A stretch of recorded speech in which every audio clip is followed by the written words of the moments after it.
Hello and welcome to another episode of the Marketing and Meditations with Lewis Pierce podcast. That is exactly who I am, and what I aim to do with this podcast is provide you with bite-sized actionable tips and guidance to help you improve your brain and your business, help you manage stress and grow and develop and take things to the next level. I'll share with you tips, the lessons that I've learned from 7 years of being inside of the coaching industry online, along with the lessons and revelations that I have from daily studies of Stoic philosophy. Combining those things together, I hope that you can take something from every single episode that will help you improve your brain and your business and live a more fulfilling life.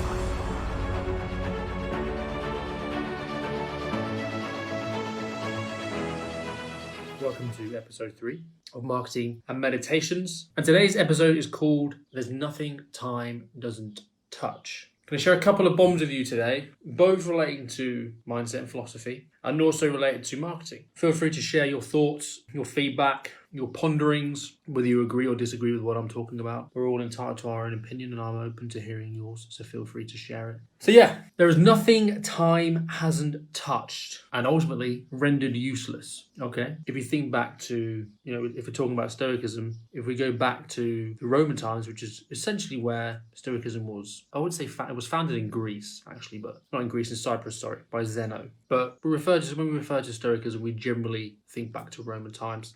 And if you think about the Colosseum, right, probably the most magnificent building on the planet at the time of its creation. Magnificent, humongous, a feat of architecture. Look at it now. It's a crumbling building that costs millions and millions and millions to repair, to keep standing. And once upon a time, it was the greatest thing on the planet. Now, it's essentially just a crumbling pile of stones that we have to invest millions into on a yearly basis to stop it from collapsing and to preserve our history, right? Your life, as morbid as it may be, is the same. Right now, you may be sat stressed out over work, stressed out over not closing a deal, stressed out about not having enough money in the bank, stressed out about not being where you want to be, stressed out about a relationship. You could be stressed out about anything. You could be feeling any form of negative emotion. You could be feeling all this stress and pressure to live up to your parents' expectations of you, to try and prove yourself to the people around you,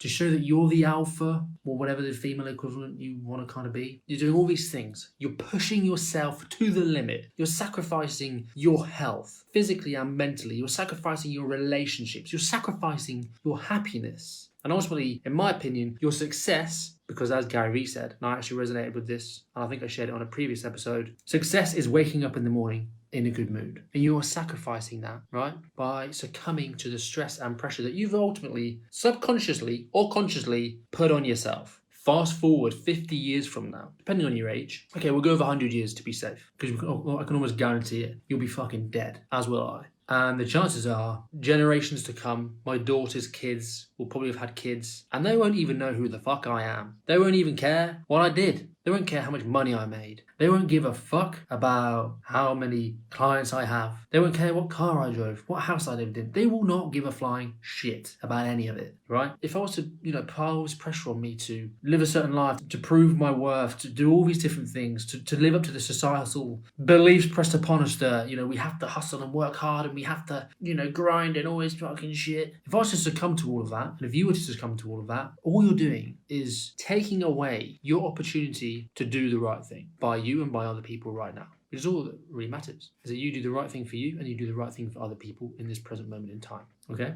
So let that thought, don't let it depress you, let it humble you, okay? Let it humble you and remind yourself that the empire that you chase will one day be forgotten. I don't even know the names of my relatives. I know my grandparents and my great-grandparents. Go above that, I don't even know their names. I don't even know my great-grandfather's name because he was never alive while I've been alive. I know my great-grandmother's, she's called Christina. She's actually dead now. She died at like 99 years old. I don't know anyone prior to that, what their names were, what they did. They must have done some impressive things, but I don't fucking know. You know what I mean? In fact, one of my relatives was something to do with Bistro, the gravy. I think maybe they were part of the company that founded Bistro. I don't know. See what I mean? At the time, I thought they were great, made loads of money.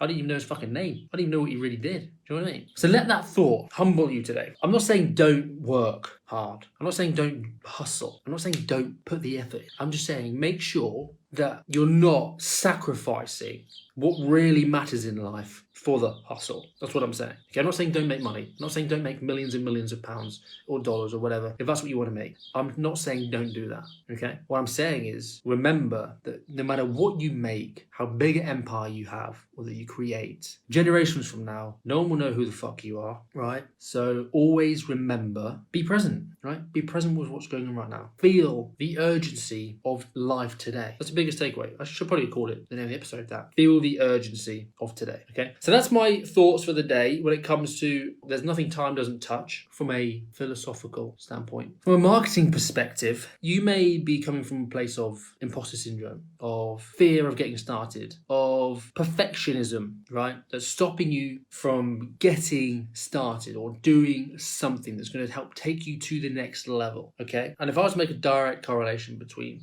what I'm talking about now and my own life, it would be rewind probably 6-7 years. When I first posted a video on Facebook, it was awful. It took me about an hour to record it. It was about a minute long. It took me probably about 3 hours to edit it. It was shit. The quality of the video was shit. Me talking on it was shit. It was just dreadful. And I got a load of feedback from, not loads, but I got some feedback from people that I knew, that I thought were friends. Turns out they didn't have my best interests at heart. And they said some pretty horrible things. They literally just said on the post, well, that was shit. That was fucking crap. Try again next time. Stuff like that. And I know there's a lot of people that are watching this and that I speak to, coaches who are worried about putting the message out into the marketplace. They're worried what other people will think, what other people will say, that people will judge them. So they don't do it out of fear, or they delay it out of fear, or they don't be their authentic selves out of fear. And I want to tell you this. A week from now, no one will even remember that post that you put out where you were vulnerable. 2 weeks from now, a month from now, definitely a year from now, that first live you did that you hyped up in your head so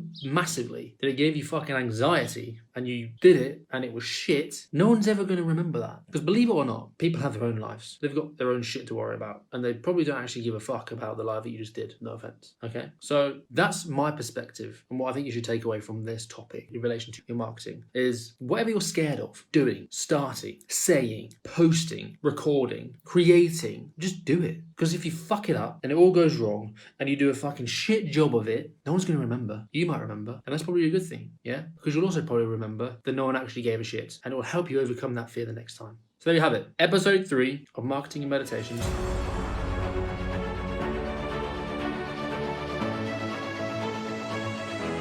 We have it, another episode of the Marketing and Meditations with Lewis Pierce podcast. I hope that you took something away from this episode and the time that you invested into listening was worthwhile. I'd love to get your feedback. Feel free to drop me an email, lewis@lewispierce.com, or you can find me on Instagram, lewis__Pierce. You can tell me how great the podcast is. You can tell me how shit the podcast is. Either way, any feedback is much appreciated. However, if you would like to discuss working with me and my team, and us helping you take your company and your coaching business to the next level and building a more sustainable business that is aligned with your values and whether you see your business being and the impact that it's making in the next 5, 10, 15, 20 years, head over to numa.org.uk, schedule your free marketing assessment session with myself, where we'll deep dive into your current situation, your current business model, and where you'd like to see yourself, and together we'll put together a strategy that will help you take your business to the next level. Thanks for listening, and I'll see you in the next episode.